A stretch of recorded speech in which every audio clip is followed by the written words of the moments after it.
you know our next guest from her Emmy-nominated portrayal of Princess Margaret on the first 2 seasons of The Crown, set in a time when members of the royal family went unnoticed by Oprah. Her critically acclaimed movie is called Pieces of a Woman. Is this about money? No. Is it about what people think? It's about you. It's about you having to face this. I am facing this. I am facing it! I am facing this! Well, I don't think you are. We need some justice here. No, you need. That is what you want. That is what you need. That is your way. That is not my way. That is what you need. Pieces of a Woman is on Netflix now. Please welcome Vanessa Kirby. Hi, Vanessa. Hi, Jimmy. How are you? I'm very good. I'm sad not to be with you in person. I'm sad that you're not here, too. That was some good acting, I have to say. And Jesse Tyler Ferguson and I were chatting about how talented you are. So, you know who he is? Yes, Okay, I do. all right. That massive pause. No, I do. I'm very flattered. Do you think that? You are in London right now? I am. I'm What? in London. It's the middle of the night, I assume? Yeah, it's about 1:30. Oh, sorry about that. Do you stay up late in general or no?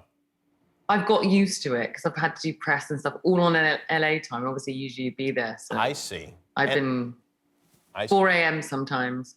I would 5 a.m. imagine that you are getting asked a lot. But did you watch Oprah with Meghan and Harry the other night? I know. I haven't seen it yet. Oh, It only came wow. out last night. I know. You know- It came out last night here, so I haven't. But obviously, everyone's talking about it. I'm sure you're aware that they said that they've seen some of The Crown, and now you're saying you saw none of their interviews. So I guess I know. you're ahead of them. I know. I need to watch it. I know. It's quite mad to think that they have actually seen it.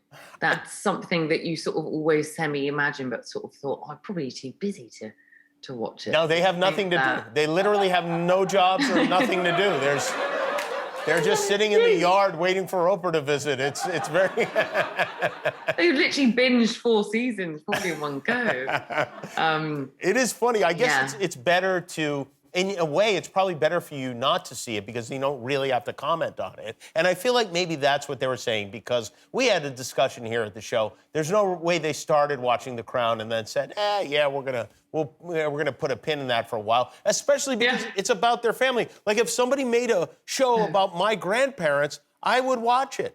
I know. For sure. I know. What a crazy life concept to have a show made about literally your grandparents and their lives and then I guess that yours is possibly upcoming. Yeah. That would be. Yeah. I think they're writing Quite the next wild. season themselves is what they're doing right now. I did want to say congratulations on you're nominated for a BAFTA today. I think it was today. We're in different time zones here, obviously. Is that so? You've been nominated for pretty much every award that has come out so far. Are you paying close attention, or do they just pop up? Do you know when the deadline is? Do you know when the announcement is going to be made? No, never know when the deadline is. Never. Oh, you go mad. No, I don't. I don't even know, and it sort of comes up on my phone, and I've maybe been busy with something else. I haven't seen it for a couple of hours. So when the Globes happened, I was 4 hours late to seeing it. Oh, really? Nobody texted you to let you know? No, they did. I was just doing so. I was busy working or something, so I couldn't look at my phone. And Interesting. So I was late with it, but God. I think that says a lot about you that you're willing to put your phone aside for 4 whole hours. I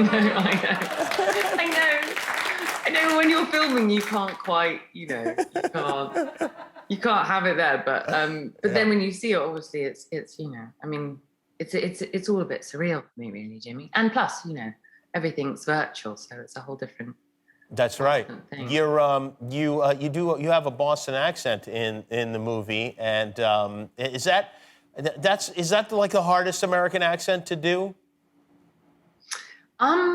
It's no, but obviously because often you're the only British person in the whole cast, and I was particularly worried in this one about ever seeming like I was British because I knew the birth scene, obviously we had to do a 30-minute take straight through. Yes, this is for for those who haven't seen it, this is a one-shot, very detailed, shall we say, birth scene. And I get, yeah, you can't mess that up, can you? You can't mess it up. And also it means that so this is a rule with actors.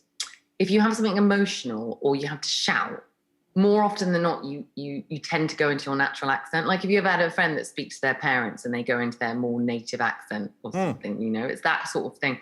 And I was so worried about that in the birth. So I basically just had to stay in accent for about a month leading up. The whole month? The filming, a whole month. And I was staying with some family in New York before we went to Montreal to film because we were rehearsing a bit in New York.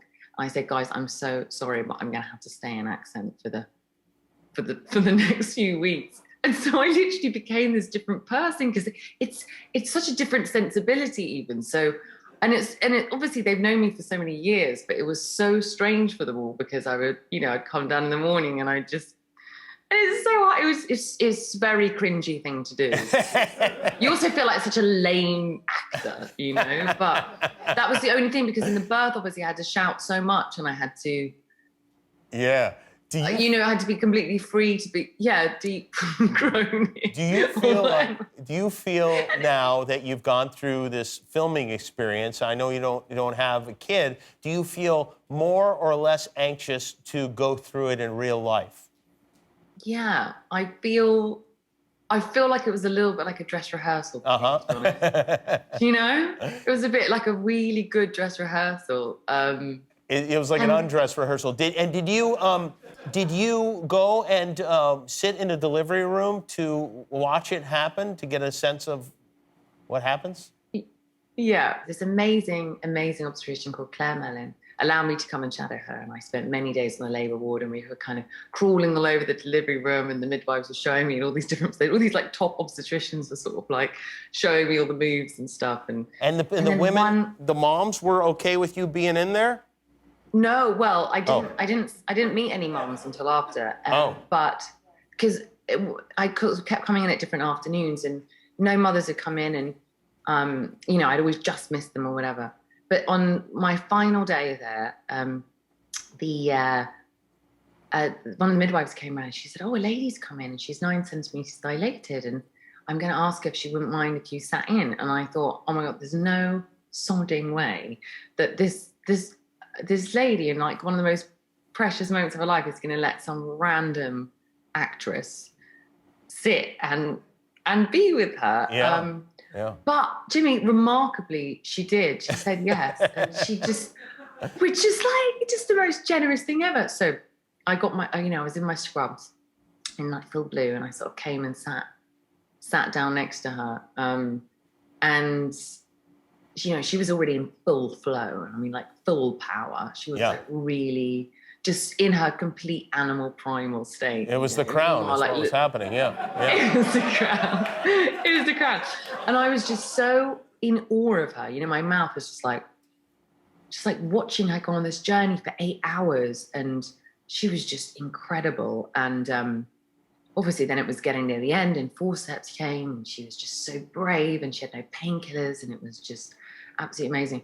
And I was sort of like shaking through the whole thing. I didn't go to the loo. I just was like glued to my seat. And then he came out and it was just the most amazing moment I've ever experienced in my whole life. Did the baby recognize you when he came out? Well, no, the baby didn't, but they did. And I think it was a very weird, surreal moment. Yeah, sure. Because I'm not that recognizable. I have different hair in the crown and stuff. And it was only when the sort of haze from her disappeared that she sort of peered at me. And, as I approached, she sort of was like, Princess Margaret? And I just thought, I'm so sorry. I said, I'm so sorry. Yes, yeah, but I know I've got different hair. But she was, she was amazing to let me be there. And I owe her so much. The movie is called Pieces of a Woman. It is on Netflix now. Vanessa Kirby. Thank you so much, Vanessa, for staying up late. Thank you, Jimmy. We'll be right back with Nico Moon. Hi, I'm Jimmy Kimmel. Click below to subscribe to our YouTube channel, or if you want to be that way about it, don't.